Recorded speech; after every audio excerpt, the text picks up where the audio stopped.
Good morning. I'd like to welcome you to the meeting of the Port Angeles Business Association. I'd like to ask you to stand and join me in the flag salute.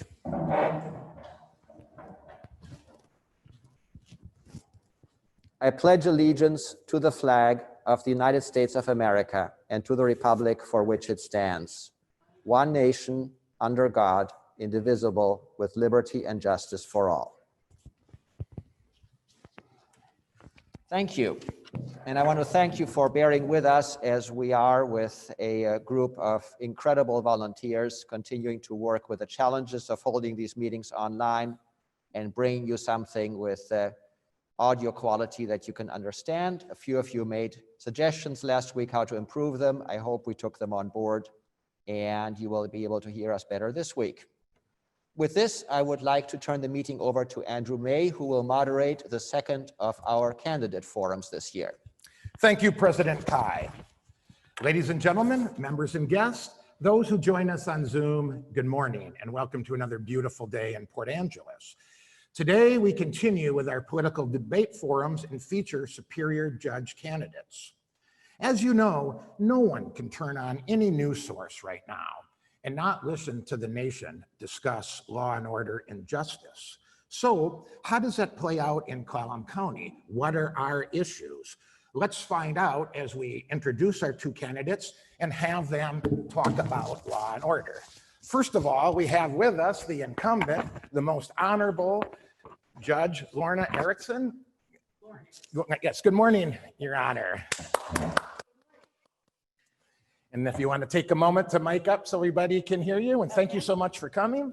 And then we have the other challenger, Lisa Dublin. Lisa, welcome. So glad that you could make it here today. And so everybody knows, we'll go over the rules quickly. Each candidate will have 5 minutes to open. After that, they can have up to 2 minutes to expand, continue on, tell us our platform, what things they want to do if they would become a successful winner. And then finally, we go to questions from the members first, audience if we have any time, and end with a 2-minute closing. With that, Lisa guessed closest to the number, and she'll get to start with a 5-minute opening. So Lisa, once I get back to the table, you're on. And I will give you this mic. If it comes off of me. There we go. Thank you.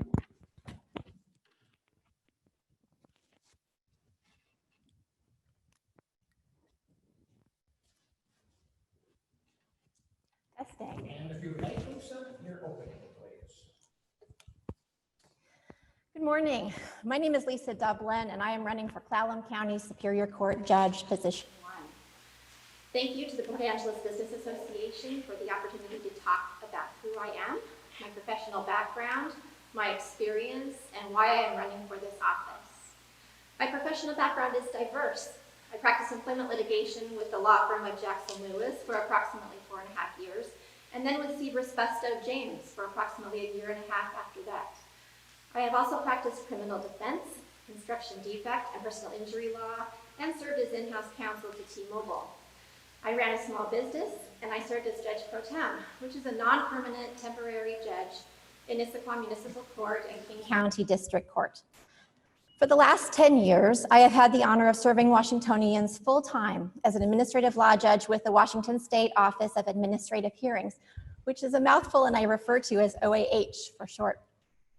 As an administrative law judge, I have presided over thousands of proceedings involving subject matter ranging from liquor and marijuana enforcement and licensing, to insurance and securities fraud, to special education, to Washington State Patrol forfeitures, and Title IX sexual assault matters. As a lead administrative law judge, I served as subject matter expert, guiding other judges in their handling of these cases. As a senior administrative law judge, I managed the work of approximately 20 administrative law judges, including Lauren Erickson, who worked on a pro tem basis. I assigned Lauren Erickson and the other judges the cases over which they would preside, trained them on new areas of law, conducted their performance reviews, and ensured they presided over their cases and issued decisions accurately and in a timely fashion. Now, as Division Chief Administrative Law Judge, I manage over 20 judges, including 2 senior administrative law judges and 7 legal assistants. In this position since May 2018, my responsibilities have included monthly reporting to our chief administrative law judge on judges' timeliness and performance, liaising with leaders of more than 20 state agencies, and maintaining efficient, cost-effective processes that give all participants access to their proceedings in a timely fashion. If proceedings are continued too long or too often, I answer to chief for that. And if judges' orders are late, missing deadlines set by OAH and by state statute, I have to answer for that too. If judges' orders, due to the success of our team, our Tacoma office is the fastest growing office of the 4 offices that comprise OAH. And I am so proud of my team's collective accomplishment, collaborative spirit, and professionalism. My heart, however, is in Clallam County. My husband and I married here in 2010 at the Presbyterian Church and found ourselves spending more and more time here enjoying the people and beauty of the peninsula. Sklallam means strong people, which I personally relate to. In approximately 2017, I joined the Clallam County Bar Association and enjoyed attending and even presenting at the bar's annual Law Day functions. In September 2017, I joined the Peninsula chapter of Washington Women Lawyers, which brought women lawyers and judges together from Clallam and Kitsap counties to network and support each other. In 2017, I also joined Seroptimist International Port Angeles Noon Club and enjoyed working side by side with an incredible group of smart, dedicated, and accomplished women to support and care for women, girls, and others in this community. I have presided over administrative hearings in Port Angeles. Finally, in November 2019, my family and I began the moving process by leasing a home in Sequim. Since COVID struck, I have lived in Sequim full-time, teleworking and meeting in Tacoma and Olympia for work as needed. Our daughter Clara completed high school at Seattle Prep remotely from Sequim, and I just returned from helping her move into her dorm at a small STEM college in Massachusetts. My husband, Sean, the hardest working man I know, is managing the process of selling our Seattle area home while also running several businesses around the peninsula and supporting his wife's judicial campaign. Serving the citizens of Clallam County these last several years has been a joy and a privilege. As my opponent knows, serving as Clallam County Superior Court Judge has been a long-time career goal. I bring fresh perspective to the Clallam County bench and have been rated well qualified by 5 independent state bar associations in Washington. I'm running for this office because I love Clallam County, because I know the breadth and depth of judging and court management experience I will bring to bear, and because it is time the citizens of this county had the opportunity to choose who sat on the bench. Judges make daily decisions impacting public safety and constitutional rights. The voting public should know the quality and depth of their experience and have a say in who is placed on the bench. Thank you again, PABA, for this opportunity. Thank you very much, Lisa. And now we will go to the honor for your 5-minute opening, please. Thank you. So good morning, ladies and gentlemen.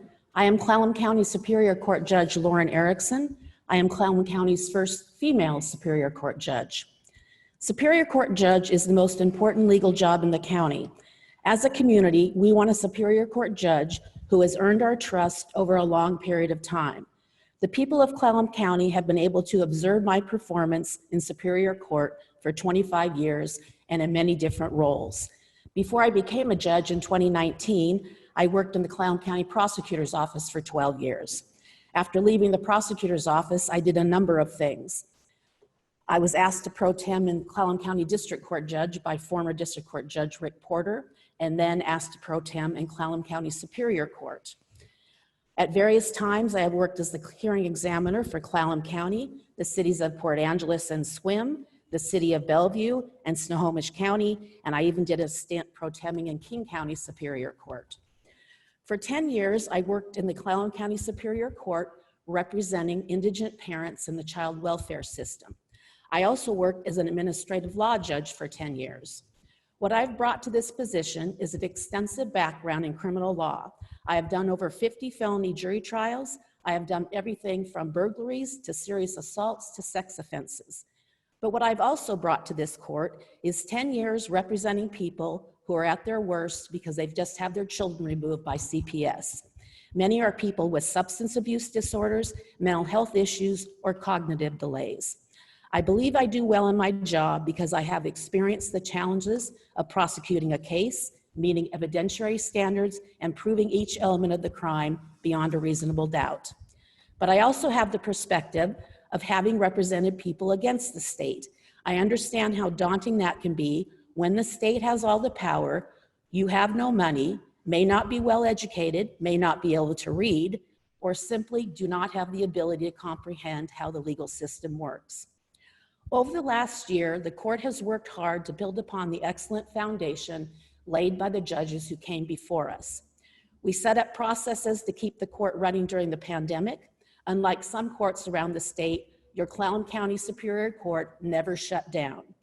We redefined our court commissioner job to improve upon the domestic violence calendar and other calendars that he handles. We worked to address our pending technology updates, and that was before the pandemic. We reorganized the duties of our two court administrators to adapt to our changing needs, for example, technology. I am the presiding drug court judge. Over the last year, we have worked to enhance our program. We have added phasing. Phasing makes the program more defined and gives the participants a better or a clearer picture of where they are in the program. I am a strong supporter of therapeutic courts, also called problem-solving courts. I am on the Clallam County Law and Justice Committee, and when we last met prior to the pandemic, we voted to make the establishment of a mental health court a priority. But the major issue before this court was how we were going to hold jury trials once we were given permission to do so.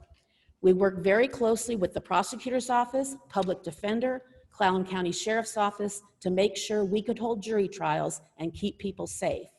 We moved jury selection to Vern Burton and we reconfigured our courtrooms. Despite the simplicity of that sentence, that was an enormous undertaking. I think you can be very proud of your local courts. We never shut down, and we were ready for jury trials as soon as the Supreme Court lifted the moratorium. I did our first jury trial in August, and it went very well. I think I do well at my job, and you are all invited to come watch me any day in court that I'm on the bench. Among others, I am endorsed by Sheriff Bill Benedict, Washington State Supreme Court Justice Susan Owens, retired Clallam County Superior Court Judge George Wood, Ken Williams, Brooke Taylor, and close to the hearts of PABA, Karen Rogers, Orville Campbell, and Glenn Wiggins. Thank you very much. Thank you, Your Honor. And now, Lisa, would you care to take up to 2 minutes to add anything? Yes, thank you. So over the years, Lauren Erickson has worked in different capacities in Clallam County. However, it's time to raise the bar. Despite her years as a prosecutor, as dependency defense counsel, and various roles as hearing examiner and judge pro tem, she received a lesser qualified rating by Washington Women Lawyers, an independent professional group of bar members statewide. I, on the other hand, received a well-qualified rating from that same bar association, plus 4 others. And I'm unaware of any other such ratings Lauren Erickson has received. As for Lauren Erickson's short-term experience on the bench to date, in her cases, her record speaks for itself. I dare not and cannot speak to or jeopardize the state of pending legal matters before her for purposes of this election. What I can speak to is Lauren Erickson's pro tem judge work at OAH. Her judging work was interspersed with her dependency practice. And to accommodate her practice, I made sure that her hearings involved less complex subject matter so that they would not run too long, and her orders would not take too long to write.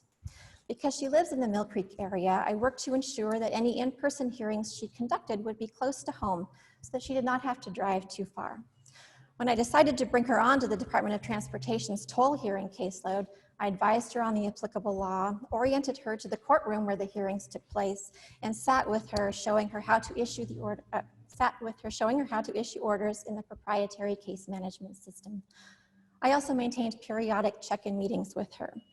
In all respects, as I do for all other judges under my supervision, I ensured she had what she needed to complete her work.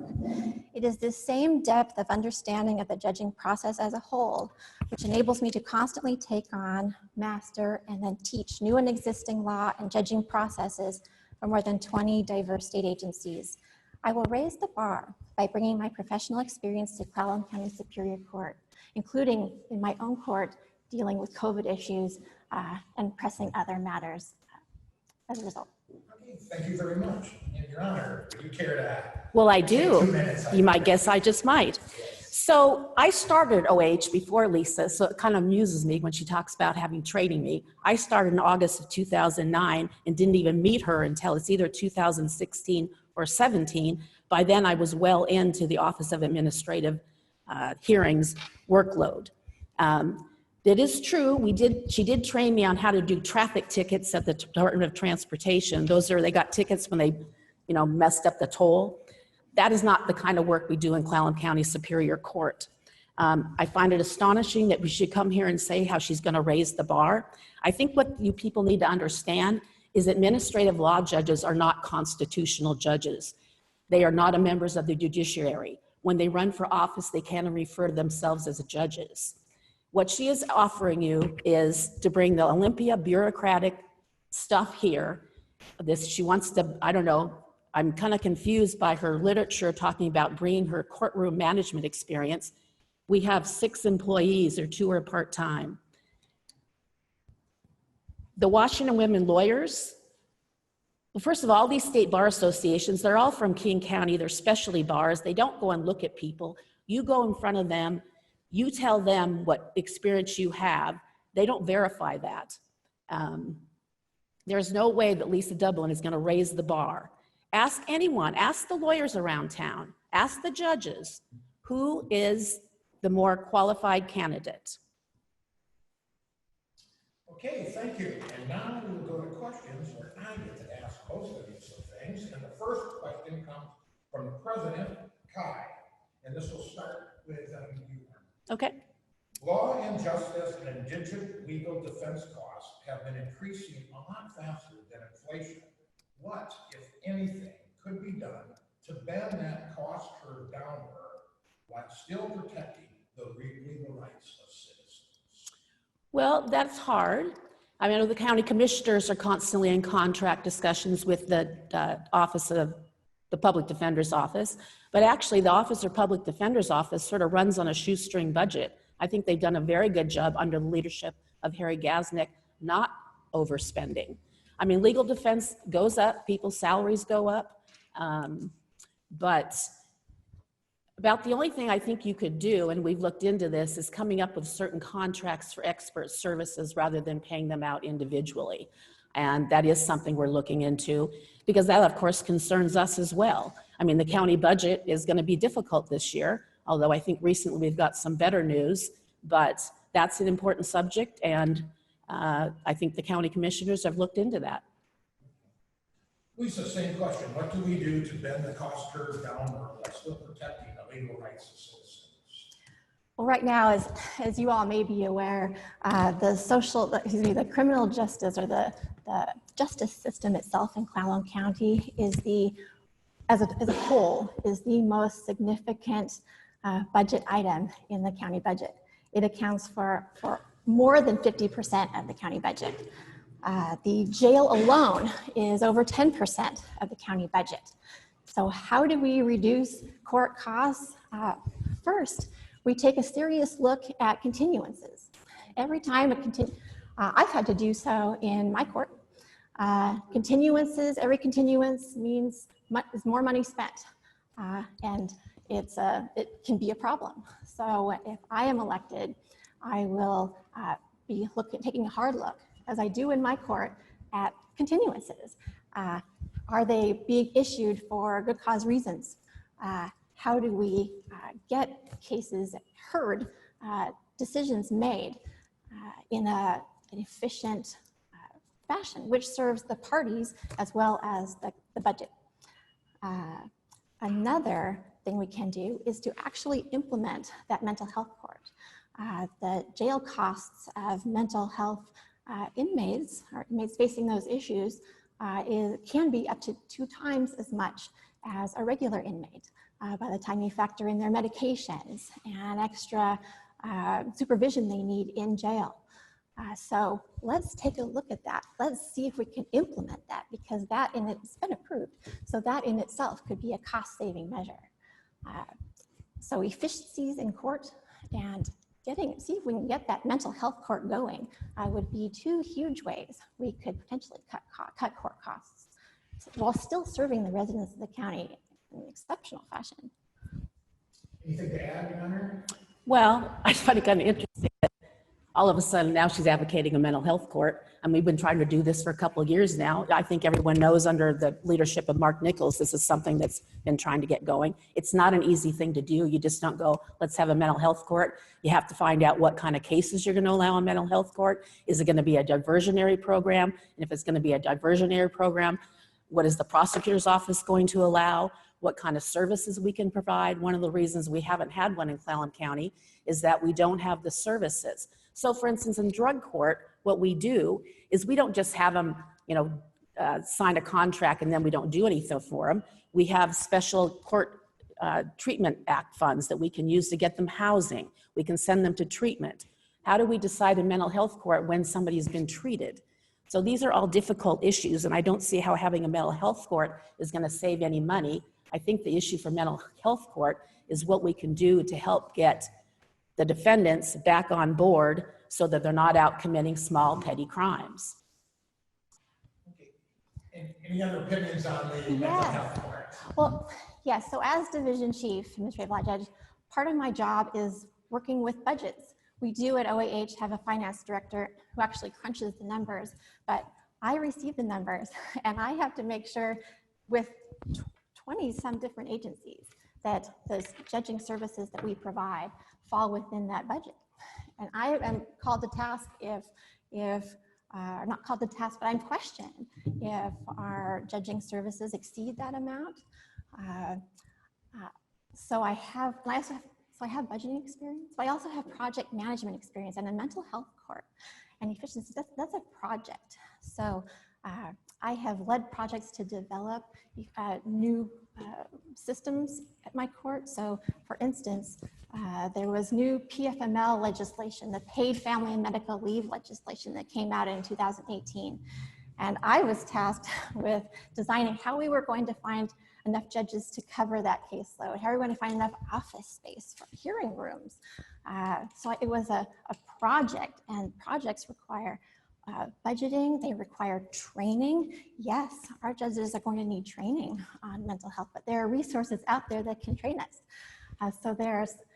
I have so much project management experience that I've accomplished in my own court that I can bring to Clallam County Court and actually get the job done. I can assure you, no Clallam County Superior Court judge is going to need training on how to do a mental health court. It wouldn't be a Superior Court judge training. It would be folks in other counties, courts in other counties that have actually done this and succeeded. Jefferson County, as you know, has a mental health court of sorts. There's one in Spokane County, there's one in Pierce County, and I have contacts of the people who set those up in those counties that we can draw on to help. And you don't think we do? So it seems like you have some opinion. I mean, this is someone who's never been in the Clallam County courthouse, in the Clallam County courtroom. She has never practiced in Clallam County. She just wants to move here. So now she's coming up with all these things. She's seen that one of the things that we have been working on is a therapeutic courts. So now look at her literature. No, there's no mention of therapeutic courts. This is just coming up now because it's in my literature. So I do have a strong opinion, and I find it obnoxious that she's here pretending that she trained me. I didn't do well at the Office of Administrative Hearings. I worked there for 10 years. I did very complex hearings. She didn't work around my schedule doing dependency hearings. I mean, anyway, sorry, I'll back off. I assume you want to respond to it. No, I don't, because I've already said exactly what I meant, and it's accurate, it's factual. Well, with that then, let's go on to the next question from John Brewer. What injustice, and this will start with Lisa. What injustices have you witnessed in or outside the courtroom, and what was your response to those events? One second, I'm sorry, Lisa. Could you possibly adjust your microphone? We're hearing that the audio is different between the two candidates. And we just Sure. I have a little bit of, my cord doesn't reach so far.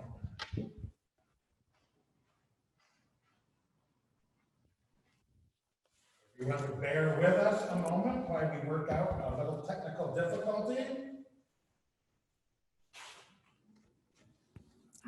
allowing a few more inches of cord. Thank you. Okay. And then I'll repeat the question. And it's relevant to what's happening, I think, in the country right now. What injustices have you witnessed in or outside the courtroom, and what was your response to those events? Injustices, I'm not quite If sure. any, have you not witnessed any injustices? I don't quite, I'm not sure I quite understand the question. So as judicial candidates, we cannot speak to political issues. So certainly there are events that are, current events that are quite controversial right now. There are certainly the various movements, social movements, and as such. I just want, what I can speak to is with regard to issues right now being discussed about injustice with the police. I have had the opportunity here to conduct ride-alongs with a couple of Port Angeles police officers and one of the sheriff's sergeants. And what I have observed is here is a great respect in this community for its police. I loved how Officer Johnson, who I was riding along with, who, as you know, only has one arm, we were riding down the road and there was a police brutality protest being conducted in the yard of the courthouse. And he had his window down, and despite their protests, he was waving with his one arm and driving, and they were waving back. It was remarkable, and it was refreshing to see that this community can talk about injustice and receive such a response from its police force. I see a lot of respect, which I don't see in other communities. I also have great respect for our police and look forward to working with them in the court.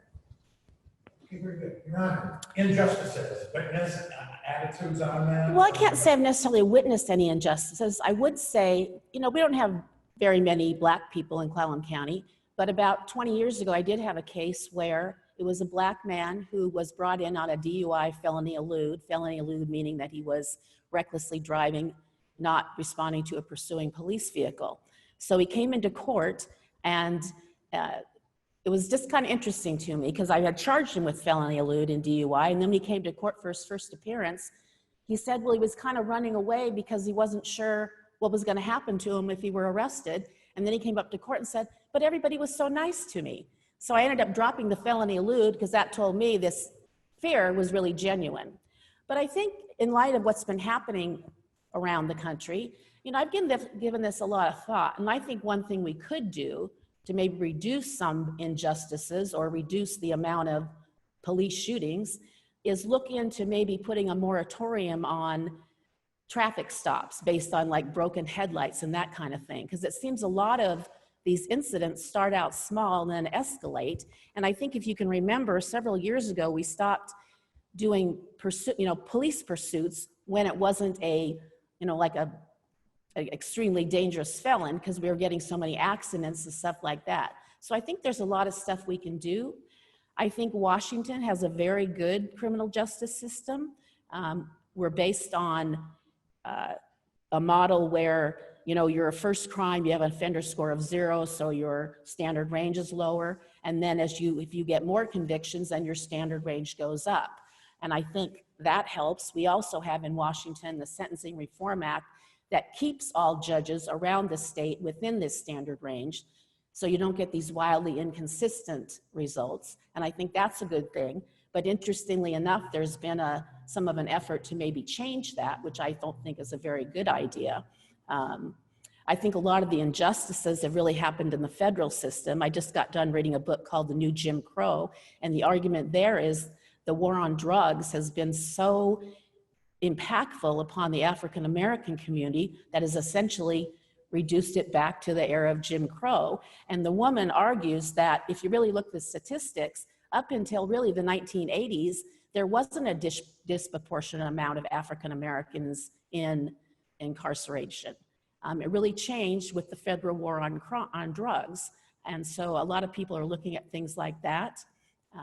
So I think there's some things we can do. Again, I haven't personally witnessed things, but again, I think if we kind of think about things, I think there's some practical things we can do to at least reduce injustices. And would you like to, since we drifted onto that conversation, you want to talk at all about sentencing, the terms that defendants are given? Sure. I just want to say that as a judge, I believe in public safety, in criminal accountability.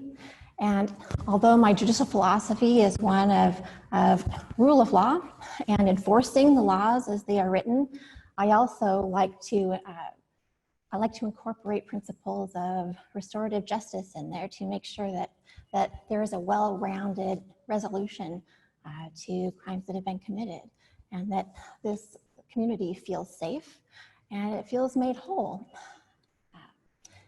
and that the person who is sentenced is not likely to reoffend. So it's a win-win outcome for everyone within the sentencing structure we have, the sentencing guidelines as they are, and the restitution and other tools we have in our toolbox to resolve disputes.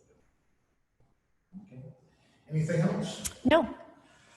Then here comes another question that I think is relevant or close to this topic. What do you find, and then Your Honor, we'll start with you. What changes, or the biggest changes you think we need to make, if any, to the judicial system? Do you see any large wholesale changes that would really help out the system? Well, I think one of the biggest challenges we have is defendants that are not competent to stand trial. And that has increased enormously since I worked in the prosecutor's office. In fact, when I worked in the prosecutor's office, I think we might have had one or two. Now we almost see them routinely. And the problem with it is they're supposed to be sent to they get an evaluation. If they're found not competent, they're supposed to be sent to Western State within 7 days. And this is all over the state. Western State and Eastern State are not able to take them within 7 days. So we're getting this backup where these people are not being sent to Western State, and the court system is now finding that their substantive due process rights are being violated.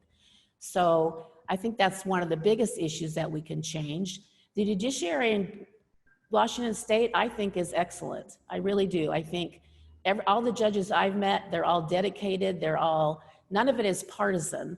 That's one thing. Actually, one thing I do want to address, because I've heard this thing that because I was appointed by Ensley, that somehow I'm going to be this liberal judge. And the second thing I want to address, I was appointed by Jay Ensley. As judge, you will never know my politics. Jay Ensley doesn't know my politics. And frankly, I have been elected since Jay Ensley picked me. I was elected last year. So, and I think all the Superior Court judges would tell you this is a nonpartisan position. And if we start injecting partisanship into this kind of a race, that we are just going down the wrong path. Okay, Lisa, same question. What, if any, are some changes that can be made to the justice system? I think what I want to talk about is perhaps changes or improvements we could make right here in Clallam County in our justice system, in the court itself. In my office, I say it's my court, and the court I oversee, we're a team. We work together. We roll up our sleeves and get it done. And I think that's what makes us strong. I would like to see the Clallam County Superior Court really work as a team. I'd like to see our court, our judges specifically, receive training, specifically in the areas of sexual assault and domestic violence.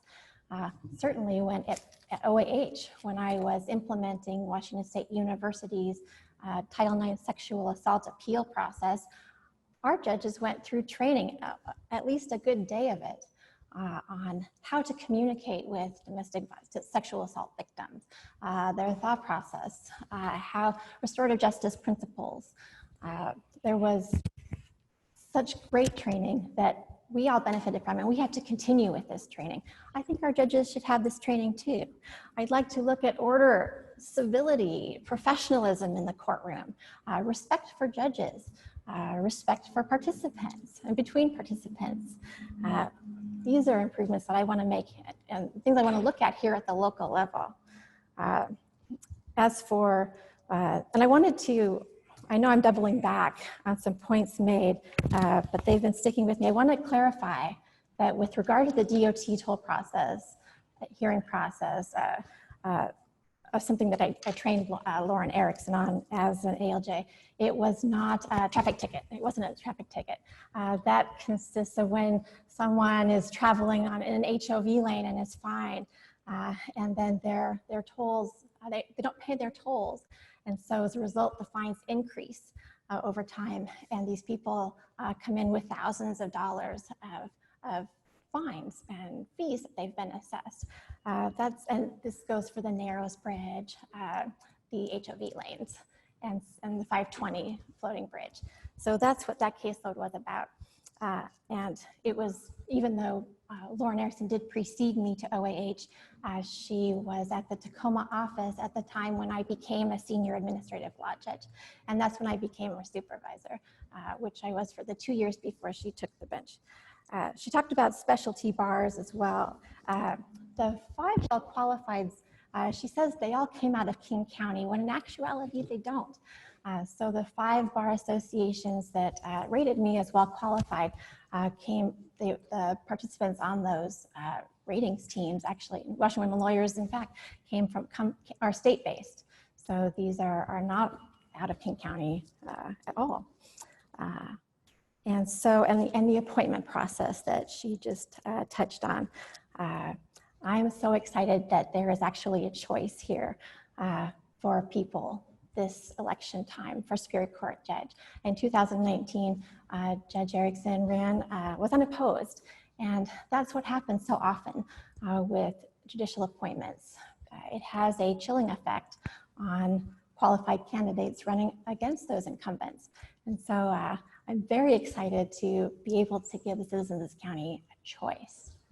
But if it has a chilling effect, then as part of the change, should we somehow not appoint judges? Do you have that void in there while we wait for elections? Is that a change? I think that might require a change in the law. That would require legislation to change that process. We are one of 43 states that have an election process for judges.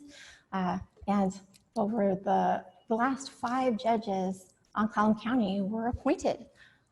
Judge Melly, Judge Kopenauer, and then the 3 on the bench now. And as a result, in my opinion, those Judge Basin and Judge Barnhart are unopposed. And no one else has challenged Judge Erickson except myself. So it just is the way it is. Well, I'd like to point out there's probably a reason no one else but Lisa Dublin from out of county has challenged me, or anybody has challenged Simon Barhart or Brett Basin. It's because we do an excellent job. Your court is in good hands. It's amazing to me that someone would come here and say the judges should work as a team. We couldn't be any closer. We go in and take each other's cases when somebody's cases run, they have a case and it's running too long. We go take each other's cases from them. We shift courts around. And the idea that somehow we don't go to training is absurd. We all go to training all the time. I mean, this is what happens when we have someone who's never been in a Clallam County courtroom and is just sort of pulling at straws to think of ways she can differentiate herself. And I also find it interesting that she's talking about the Washington Women Lawyers being it's a statewide issue where it's these statewide Washington Women Lawyers who are evaluating you. The reason that happened is because during the evaluation process in 2018, she and her mother put her mother on the evaluation team, and that's why the local chapters forever now cannot do their own evaluation. It has to be done by the state chapter. And the answer to that is to say, but we asked, and my response to that is, that makes it worse. Her mother was vetting other applicants that were applying for this job that Lisa wanted and was saying derogatory things about them. And so that's the kind of integrity you're going to get if you elect Lisa Dublin. You like to talk about integrity? I sure would. So, Washington Women Lawyers, here, there's a Peninsula chapter, and there are various other local chapters of Washington Women Lawyers. I joined Washington Women Lawyers. I'm not sure if Lauren Erickson is actually a member of Washington. I'm not. I'm a member of the Superior Court Judges Association. So it is small because the Peninsula chapter, the Peninsula has a smaller group of women participants. And so at the time of that rating process in 2018, the head of Washington Women Lawyers at the time, the state, the lead of the organization, contacted the president of the local chapter, and who happened to be running running for the position or interested or putting herself forward for the appointment at the time. There were eight of us, myself included. So the head of Washington Women Lawyers contacted the chapter president and asked her for names of members who could sit as raters. And because it's so small, the president put forward, and I have the email here, so I can offer some ideas. And so she lists out 11 people, 11 local women attorneys who could possibly serve on the ratings board. And in her email, she identifies Lauren Erickson, and she also identifies my mother, who was an attorney practicing estate planning at the time. And she said, Linda Walden, and in her email, she says, although she is Lisa Dublin's mother and my office mate, but she has been on other panels in the past. So the president put my mother forward as a list of people who could serve, but she also identified potential conflicts. Despite the potential conflicts, Washington Women Lawyers contacted my mother and asked if she would participate. My mother reiterated the situation, and they said they assured that she would be screened, that she would have no part of rating me. And so my mother agreed and went forward. She did not participate in rating me whatsoever, and interviews during the rating process went forward. However, there was a complaint made to Washington Women Lawyers about a potential conflict. And when that complaint came through, the Washington Women Lawyers disbanded that particular panel, and before any ratings had been given, and started anew. They created a new panel from with members. We interviewed, I believe one member on my interview panel was from Bellingham, and one was from Spokane, and they conducted it anew, and I received from that a well-qualified rating. And I want to talk about this rating process because it is in depth. So to participate in one of these rating processes, I did 5. You have to send in a detailed questionnaire, the answers to that. You have to submit references. You have to submit the names of people who have appeared against you. It's in a full questionnaire. You have to identify opposing counsel. You have to submit writing samples. It is quite a process. Then you have to have a personal interview, and it takes time. And I went through this 5 times, and all 5 situations, all 5 processes, I received well-qualified ratings. So I hope that that does fully explain, but I hope that answers any questions anyone might have about the propriety of that particular rating process. The Peninsula chapter of Washington Women Lawyers was transparent from the start. It was put in an awkward position when the organization as a whole is asking the president of its local chapter to recommend and put forward names to serve on a panel, knowing that she's also a candidate for the position. It was misguided from the start and unfortunate, but was fully corrected. And I want to praise my mother for her professionalism. Oh, yeah. it couldn't be farther from the truth, what Lauren Erickson is saying of my mother. She has worked so hard her whole life. I don't know a more professional, upstanding, finer mother and lawyer in the world. I'm so proud of my mother. I actually, with my first paycheck as a lawyer, I purchased the LSAT course for my mother because she was a principal, an elementary school vice principal at the time, and she loved seeing me go through law school and was fascinated and wanted to pursue it herself. So with that first paycheck, she took the LSAT class. She went to law school in her 50s and succeeded in becoming an attorney and has just worked so hard her whole life. I'm just saddened that her character has been besmirched. And anything else to add? Well, yes, because, yes, first of all, the thing she doesn't tell you is the Clallam County Bar Association has rated her not qualified 3 times. And this thing about her mother and it may be true that she didn't rate Lisa, but she was checking the references of the other candidates and rating the other candidates. She should have just removed herself. And Lisa, if she didn't remove herself, you should have had her remove herself. I mean, it's like, is it okay if I cheat on the test? Well, no, it's not okay. I mean, there is a reason the Clallam County Bar Association is very much opposed to the candidacy of Lisa Dublin. Oh, wait, I have one more follow-up. Thank you. I want to talk about this bar poll process. So it's a local bar poll, and unlike any of these other state rating processes, which are extremely in-depth, as I've just described, the local Clallam County bar poll rating process is not. There are no reference checks involved. There is no discussing with peers the performance of the candidate. There are no writing samples submitted. It is a short form questionnaire containing only a portion of what is included in the rating processes of the others. And it is sent in and then a link sent out, or a sheet of paper, a link in the most recent case, where you can access the voting process.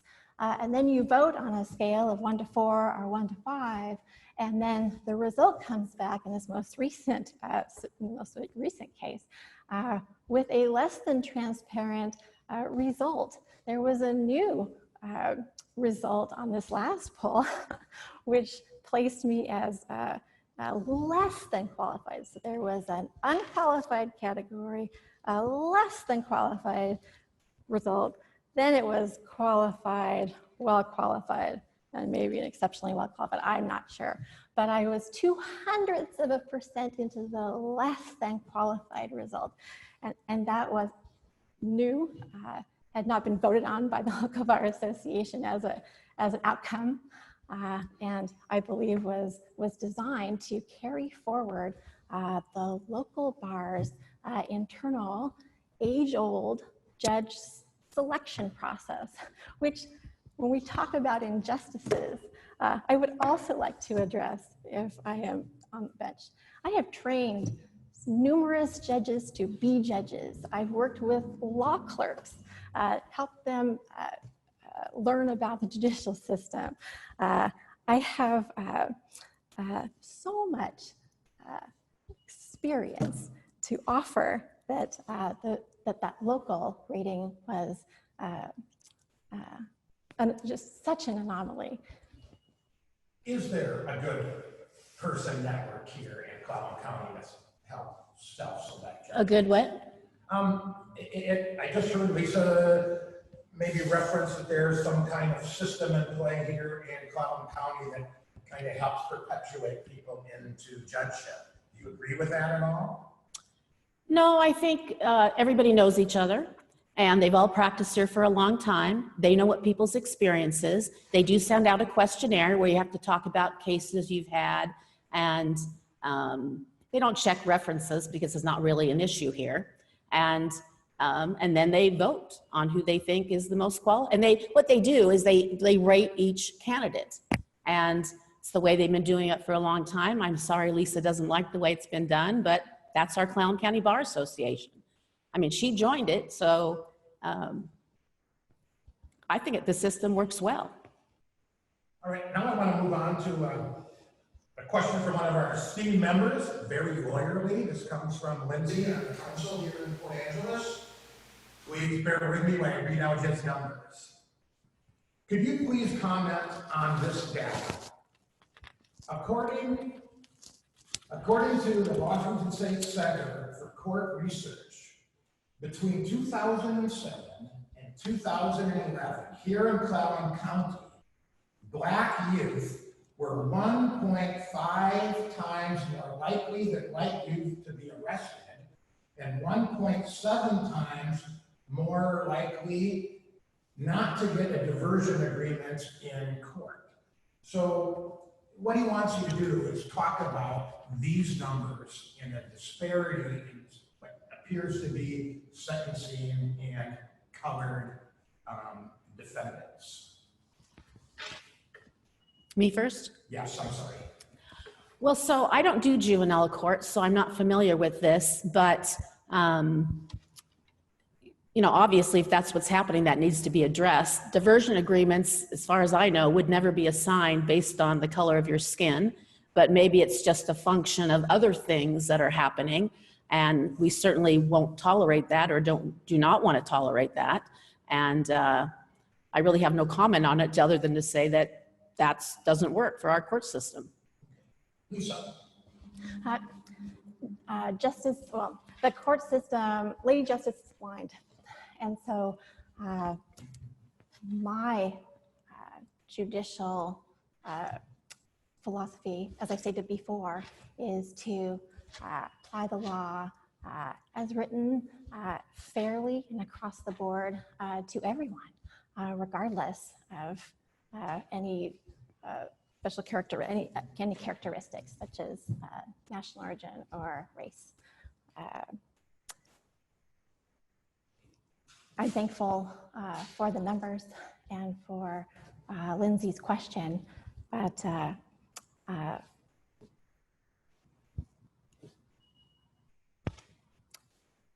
it is not, race, national origin will not be a factor in my judging. Anything else to add just in general on the different type of defendants and their ability to be equal under the law? Well, that's certainly what we strive for. The court doesn't enter into diversion agreements. Those are done by the prosecutor's office. They just get entered in the court file. So I don't know the reasons one person will get a diversion agreement over another, but we have a very strong public defender out there who's been doing it for a long time, and we have a very fair prosecutor. So I will be astonished to think that that was just a function of skin color. Anything else, Lisa? No, thank you. Then let's go to the next question, and we'll start with you, Lisa. As a judge, if you were elected, what would you consider your greatest strength and your greatest weakness while you're sitting on the bench? My greatest strength, I think, is not just the breadth of what I have judged in my last 10 years, but the court management and team building skills that I bring to the court. So I think, as I stated earlier, as Division Chief Administrative Law Judge at the Office of Administrative Hearings, I have had to liaise, I had to not just oversee the performance of the judges in our office, but I've also had to train. I'm preparing to bring in another 4 ALJs, administrative law judges, to our office as we speak in mid-September to cover the uptick in unemployment compensation appeals that we're seeing as a result of COVID, unemployment due to COVID. So those planning skills, the budget sense, the efficiencies that I've had to implement in my own court, these I think are huge strengths for this court, especially during this time. So that's what I bring. My weakness. I don't consider it a weakness, but my challenge is to learn the inner workings of Clallam County Superior Court so that I can create a team, not just of judges, as Lauren Erickson has identified, but as a court as a whole. Court administration is just as important as the judges themselves. Without court administration and those incredible legal assistants that help every single day, the judges get the job done. There wouldn't be a court. So that will be a very fun challenge, one I'm excited about and one I'm good at. I was promoted not just because of my judging skills and my management skills, but because they enjoy working with me. I have a positive energy, and so I look forward to bringing that to the court and building raising the bar, like I said, making it a fun place to work while we do this job. Being innovative, that's what I've had to do in my court. I actually started a pilot project in our Tacoma office that took on agency-wide significance with COVID by implementing a webinar video hearing process. It has been successful, and we piloted that. I had two of my most technologically savvy administrative law judges conduct hearings, and they had up to 27 participants in their hearing, and it went flawlessly. And it was exciting. We've trained the trainers in other offices, and now those other ALJs in those offices are taking this technology and running with it so that we can stop or at least limit the number of continuances and improve efficiencies. So these are strengths, and I look forward to the challenge of building the team in Clallam County Superior Court. Very good. And Your Honor, the same question. What do you think is one of your really great strengths on the bench, and do you have a weakness on the bench? So what I've been told is that even when people don't like my decisions, they agree I can manage a courtroom. And that's my favorite thing about being in court. I love moving around on Fridays. Paul's been there. You got to have the attorneys go in and out to other courtrooms. The jail brings certain inmates up at certain times. You have the prosecutors here who may go to another courtroom. I have victims in the courtroom I have to identify. I keep them all together. I try to get people in and out as quickly as possible. And I've been told that I do a very, very good job at that. Probably my weakest thing would be the same thing. I move fast. I mean, be ready to go. We're doing this now, and I'll wait for you. I get lawyers this is a small community. Lawyers do very different kinds of law. They have to go to district court, have to go to family law court, but we get things done, and they know I move fast, so they get back as quickly as they can from the other courtrooms. And now the time has moved very fast here. We are at the end. Before we go to closing, I want to do a couple things. First of all, we have to really thank our two high school students here, Tyler and Jason, for once again filming us, trying to get us mic'd up. I assure you, next week will be even better. I also want to take a moment for everyone to realize we have to thank anybody who runs for a public office, to put yourself out there, to face the questions, to really ask the public to support you. That is a huge undertaking. Without people like you, our civic system would have run. And I do want to invite everybody next week to come and join us for the legislative District 24 race between the incumbent Mike Chapman and Sue Ford will be here. With that said, Lauren, you get to start the 2-minute close, please. All right. Again, I'm Clallam County Superior Court Judge Lauren Erickson. What I am offering is experience, proven fairness, justice, and integrity. I am deeply committed to guaranteeing that anyone appearing in Superior Court is treated fairly and with respect. I preside over criminal and civil matters almost on a daily basis. Whether your case is about a divorce, a restraining order, a property dispute, probate, personal injury, or criminal matter, my commitment to fairness and justice will remain unchanged.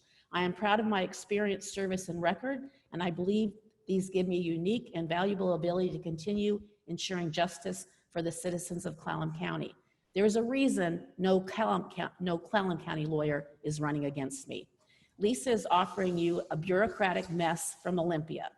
She's never appeared in Clallam Clallam County Superior Court, and yet she believes she can come up here, she's going to build a team. I can assure you the 3 judges are a team. We're a team with our court administrators. There are 6 employees. We're not going to have division chiefs and lead judges and this and this and this. I'm asking for your vote, and I'm hoping to help you guys help me keep Olympia out of Clallam County. Okay, thank you very much. And Lisa, 2 minutes closing. Thank you. Thank you very much. Clallam County Superior Court Position 1 requires a judge who is smart, efficient, makes consistent, sound legal decisions, and brings people, project, and court management skills and experience to effectuate the county's goals. I am that judge, and I look forward to the opportunity to serve in this role. We don't deserve respect from the community just because judge, named the word judge, is in front of our name. Respect is earned day by day, decision by decision, and by treating those before and around you with dignity and respect. Similarly, the position of judge is earned, not retained by inertia. Merely holding the position does not alone convey a right to keep it. For the last 10 years as administrative law judge, through hard work and determination, I have earned the respect of my colleagues, superiors, and others.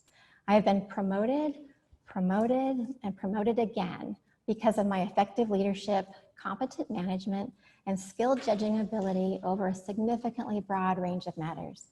I have championed court efficiency and access to justice. I have trained new judges to serve as judges, trained existing judges on new laws, regulations, and processes, mentored law clerks, learning how a court functions.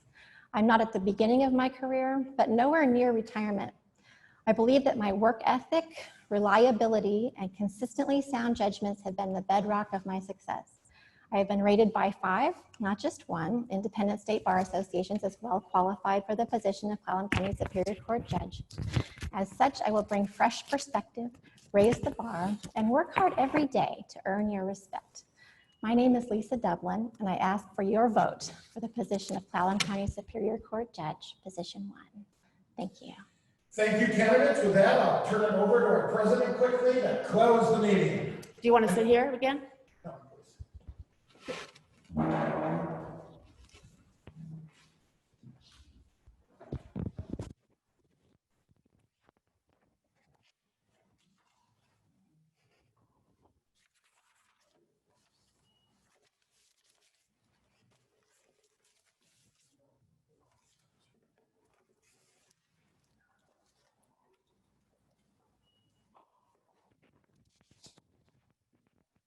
I'd like to thank you all for joining us here today for our second electoral forum, and I'd like to thank the candidates and our moderator and everyone who made this possible, and hope you can join us again next week. The meeting is adjourned.